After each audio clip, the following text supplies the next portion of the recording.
به نظر من یه خونه هر جایی میتونه باشه.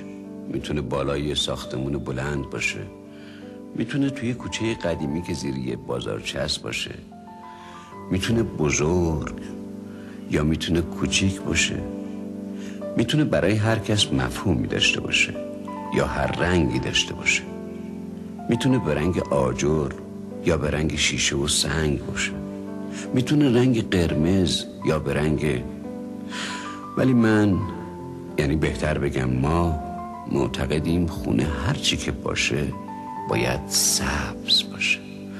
بله، سبز و همیشه سبز.